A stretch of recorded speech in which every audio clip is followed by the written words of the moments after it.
Hello, good morning mga karir.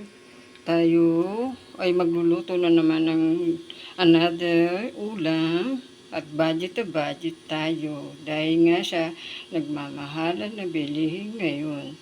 Kaya eto sa akin ang sipling pinakbet na gulay. Yan. Yan lang aking mga rekado. Yan. O, diba, simpleng-simple, kaya tayo magluluto na. Let's go. Yan, nagpainit na tayo ng mantika sa ating munting kawali. Lalagyan na natin ng sibuyas. Yan.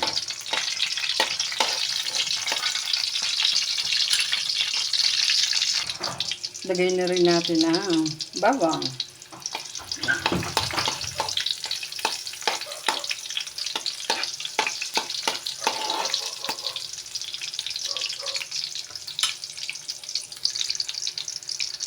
Yan, lagay na rin natin yung kamatis.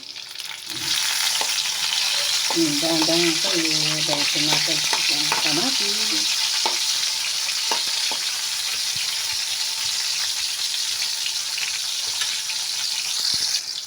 Lagay na rin natin yung konting karne.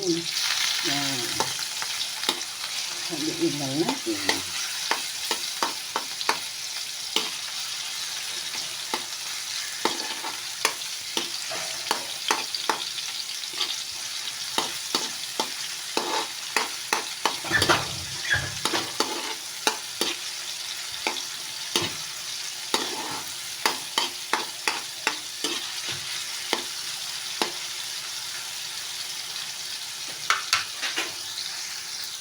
Yan, lagyan na rin natin siya ng pampalasa, paminta, and then asin.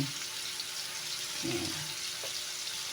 Haluin lang natin para kumapit yung paminta sa asin.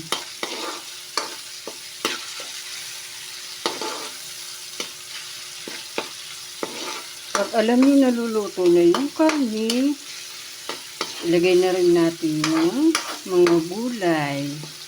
Yan. Lagay na rin natin yung lako na gulay. Yan. Sabog-sabog. Yan. Lagay na natin para sabay luto na lahat. Diba? Yan. O, yan. Yan. Haluin lang. Hayaan lang natin maluto yung mga gulay.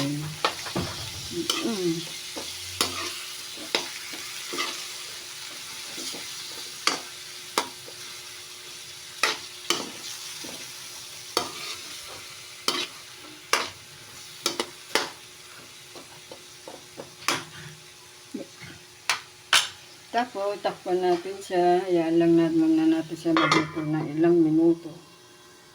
Yan, silipin natin ang ating lutong pinakbet. Ayan, sarap-sarap. Yummy talaga.